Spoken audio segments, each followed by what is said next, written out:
আজি মোক অসম অলিম্পিক সন্থাই ইয়ালে নিমন্ত্ৰণ কৰি আনি আপোনালোকৰ আগত থিয় হ'বলৈ যিখন সুবিধা দিলে আৰু যি সম্বৰ্ধনা আৰু মৰম জনালে তাৰ কাৰণে মই অসম অলিম্পিক সন্থাক লক্ষ্য কোঁৱৰ ডাঙৰীয়া মাননীয় কেন্দ্ৰীয় মন্ত্ৰী সৰ্বানন্দ সোণোৱাল ডাঙৰীয়াকে আদি কৰি সকলো অসম অলিম্পিক সন্থাৰ বিষয়ববীয়াক ধন্যবাদ জনাইছোঁ। লগত উপস্থিত থকা বিভিন্ন ক্ৰীড়া সংগঠনৰ বিষয়ববীয়াসকলক মই ধন্যবাদ জনাওঁ। তেওঁলোকৰ এই যি মৰম স্নেহ, এই মৰম স্নেহৰ দ্বাৰাই আমি আগবাঢ়ি যাবলৈ সুবিধা পাইছোঁ আৰু উৎসাহিত হৈছোঁ। খুব ধুনীয়াকৈ মোৰ কথাখিনি ক'লে। 1984ত মই আহিছিলোঁ, হয় 1983-84ত এই জুয়ে পৰা অসমৰ সেই 1983 সেইখিনি সময়তে আমি নেহেৰু ষ্টেডিয়ামত প্ৰথম পদাৰ্পণ কৰিছিলোঁ। জহিৰুল হক ডাঙৰীয়া মোৰ মনত আছে, তেওঁৰ লগত আমি একেলগে এইটো সময়ত খেলিছিলোঁ আৰু ইয়াতে প্ৰায় সকলো মানুহকে মই মনত আছে যে সেইখিনি সময় পাই আমি ইয়াতে জড়িত হৈ আছোঁ। ৰাজীৱ প্ৰকাশ বৰুৱা ডাঙৰীয়া তেখেত পিছত ডাইৰেক্টৰ হৈছিলে ইয়াতে, কিন্তু তাৰ আগতে যিটো আমাৰ অনুষ্ঠান আছিলে গুৱাহাটী ক্ৰিকেট কোচিং চেণ্টাৰ 1982-83ত আৰম্ভ কৰা, তাতে তেখেত প্ৰেচিডেণ্ট, এতিয়াও প্ৰেচিডেণ্ট হৈয়ে আছে। চ' সেই অনুষ্ঠানটোৰ যোগেদি আমি নেহেৰু ষ্টেডিয়ামত আহিছিলোঁ আৰু নেহেৰু ষ্টেডিয়ামত তাৰ আগতে আমি আহিছিলোঁ বৰদলৈ ট্ৰফি বা গুৱাহাটী লীগ চাবলৈ। আৰু আজি সেই একেটা স্থানতে আজি এই সন্মানখিনি পাইছোঁ, তাতকৈ আৰু ভাল হয়তো মোৰ সৌভাগ্য নহ'বগৈ। যিটো জেগাত আৰম্ভ কৰিলোঁ, ইনফেক্ট নেহেৰু ষ্টেডিয়ামখন আমাৰ ছেকেণ্ড হোম বুলি কোৱা হৈছিলে। ইনফেক্ট অসমৰ মাননীয় মুখ্যমন্ত্ৰীকো আপোনালোকে তেতিয়া যদি আহে লকডাউনতে মনত থাকিব, এই নেহেৰু ষ্টেডিয়ামে সকলোৰে এড্ৰেছ আছিলে।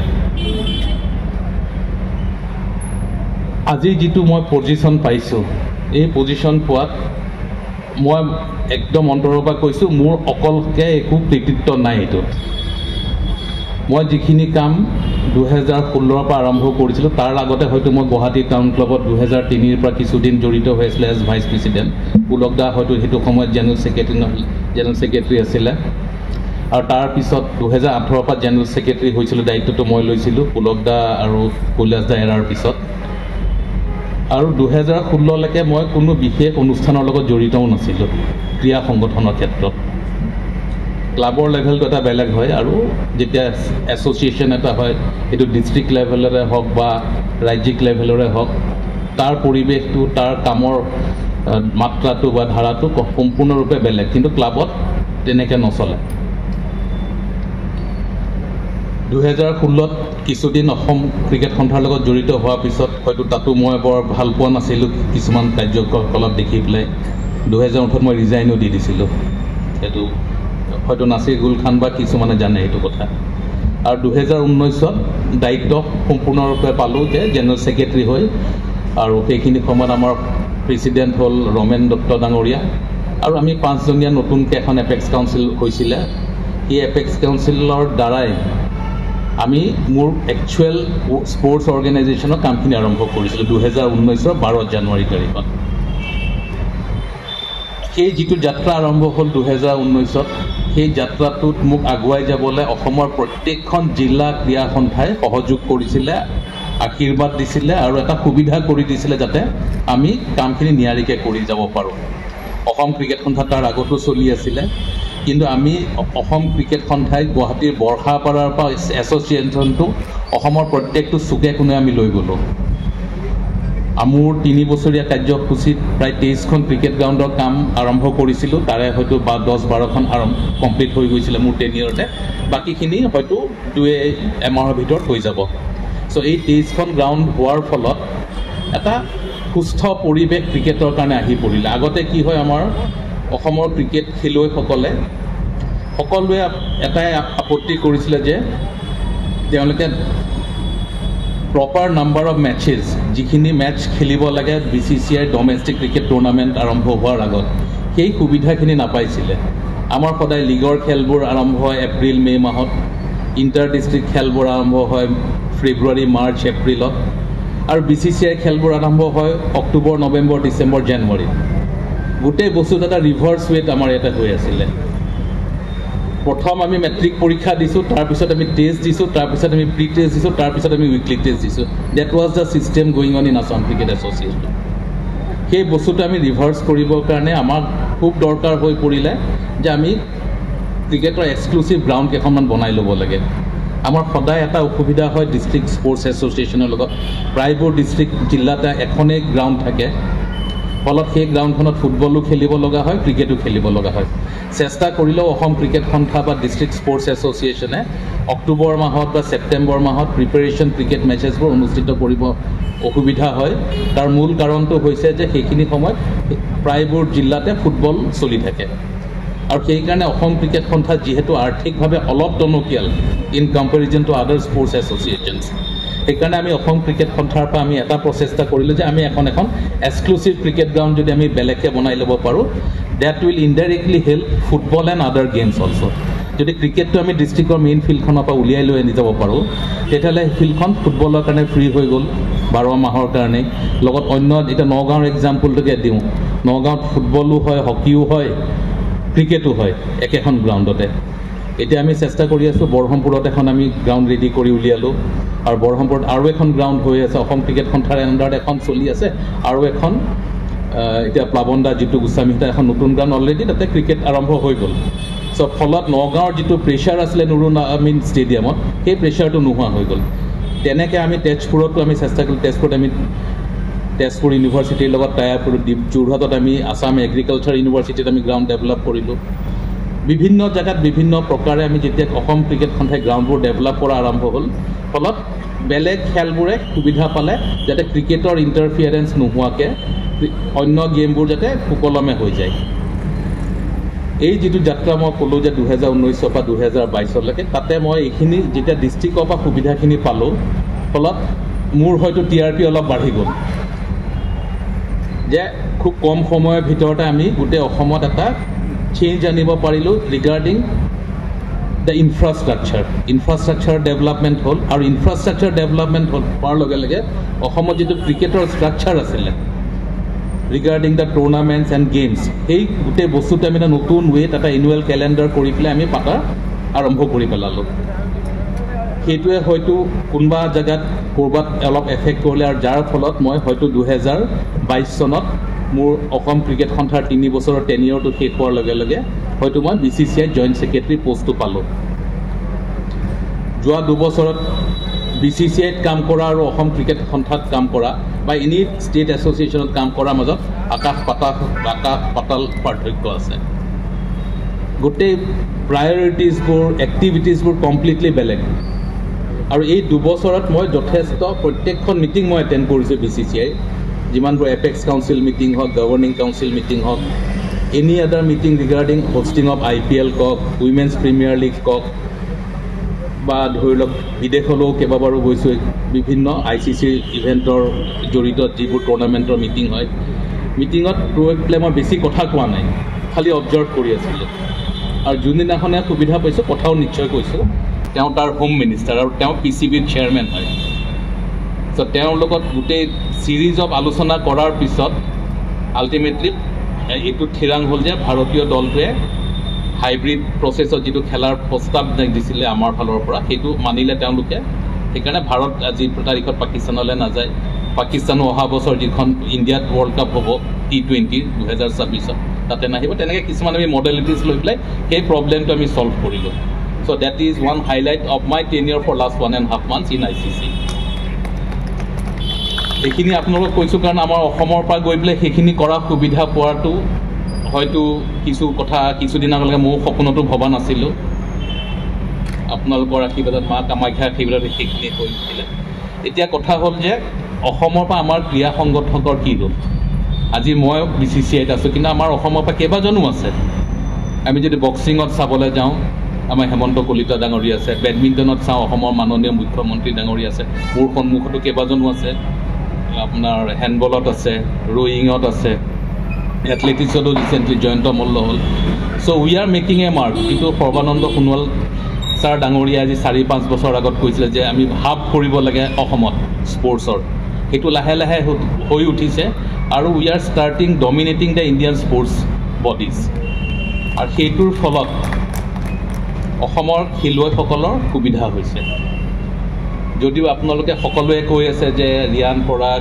কুমাৰ চেত্ৰী তেওঁলোক ভাৰতীয় দলত মোৰ কিবা হেৰি আছে মই আপোনালোকক একদম without any malice, without any bias, without any motive মই কৈ দিওঁ যে তাতে মোৰ কোনো ৰোল নাই। Only role which I played for their getting an opportunity to play for India was আমি এটা পৰিৱেশ ক্ৰিয়েট কৰি দিছিলোঁ অসমত।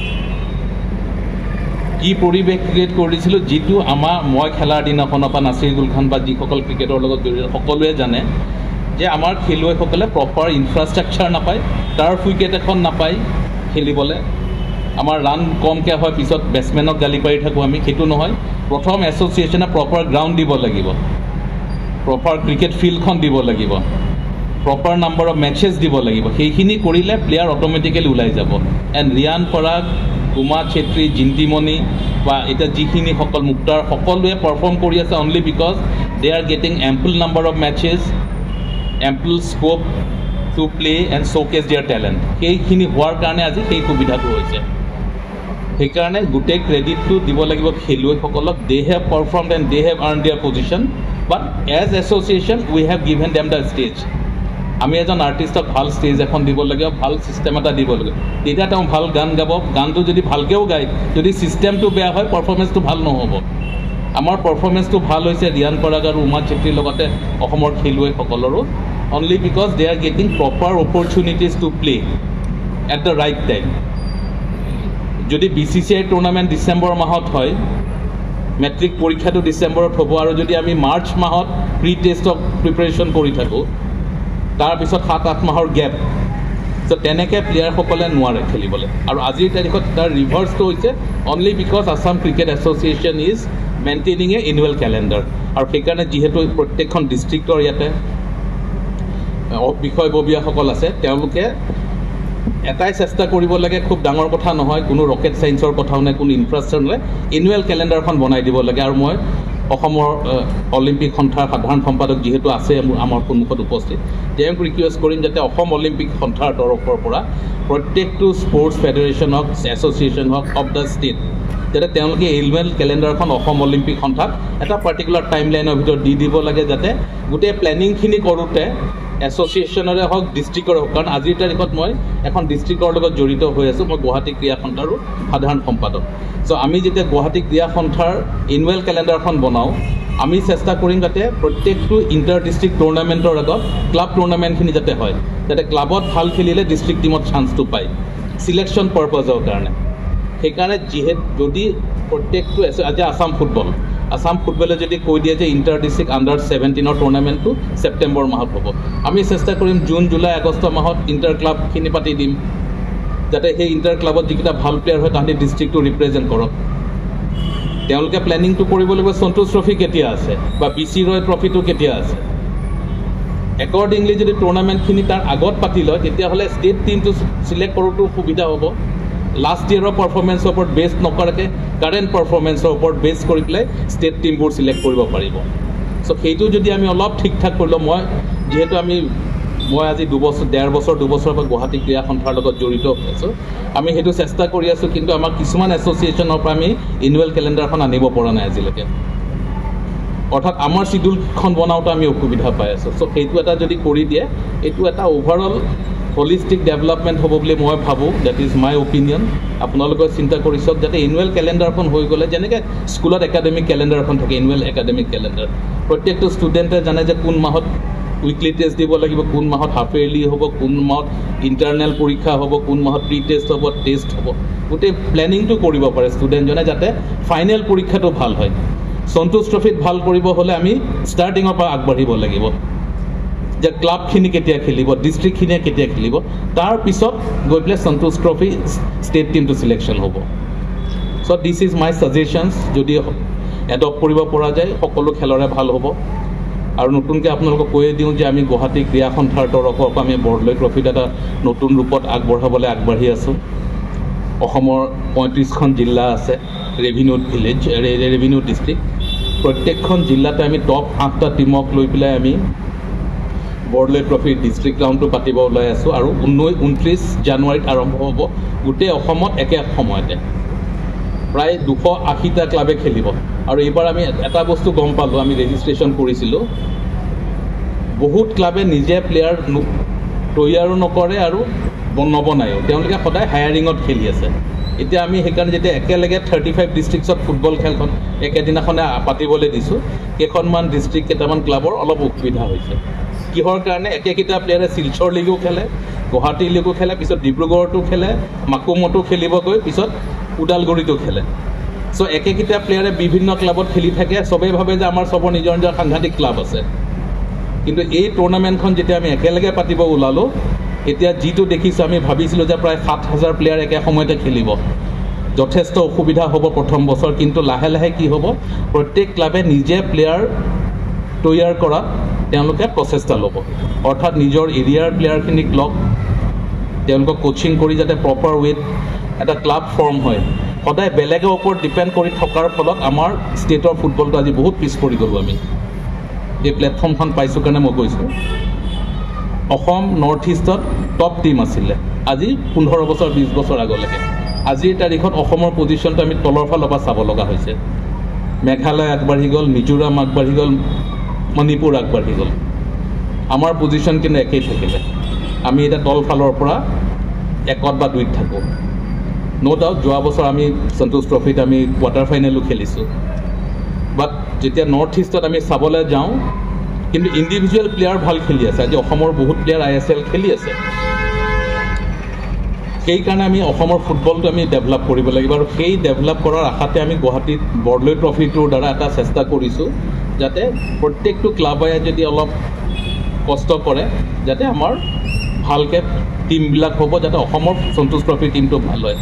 লগত আমি এইটোও চেষ্টা কৰিছোঁ, বৰদলৈ ট্ৰফিত যি 280টা ক্লাবে খেলিব 35 ডিষ্ট্ৰিক্টছত, তাৰে প্ৰত্যেকটো ক্লাবে 18জনীয়া স্কোৱাডত 3টা আণ্ডাৰ-19, যদি 30জন ৰেজিষ্টাৰ্ড কৰে 5টা আণ্ডাৰ-19, আৰু প্লেয়িং 11ত দুজন আমি মেণ্ডেটৰী কৰি দিছোঁ, আণ্ডাৰ-19 প্লেয়াৰ খেলাব লাগিব।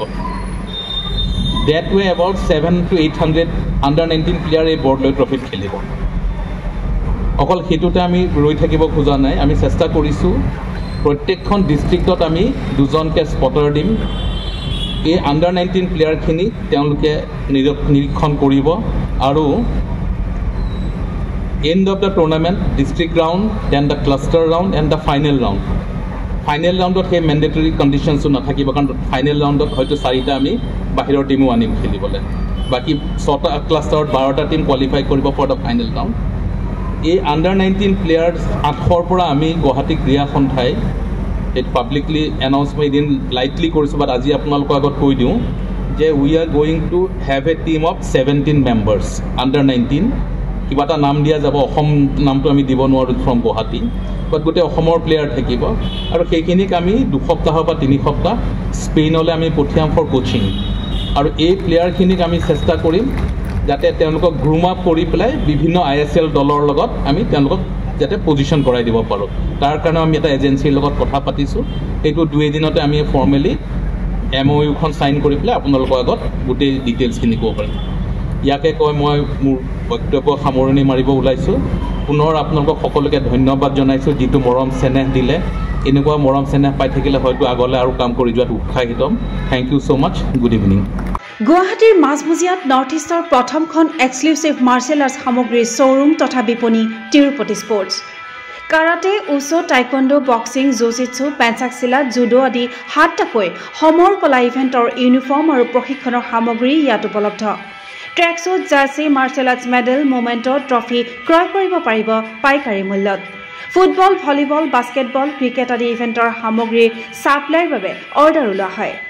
কাৰাটে, টাইকোৱাণ্ডোৰ নেশ্যনেল ফেডাৰেশ্যনৰ দ্বাৰা এপ্ৰুভড ব্ৰেণ্ড আৰু আপ টু ডেট সামগ্ৰীৰ বাবে একমাত্ৰ বিশ্বাসযোগ্য আৰু নিৰ্ভৰযোগ্য প্ৰতিষ্ঠান। ঠিকনাটো হৈছে doctor B Barua road, house number 52, first floor, Ulubari, Guwahati 7। Phone number 9085083493, email sanju_regal@rediffmail.com।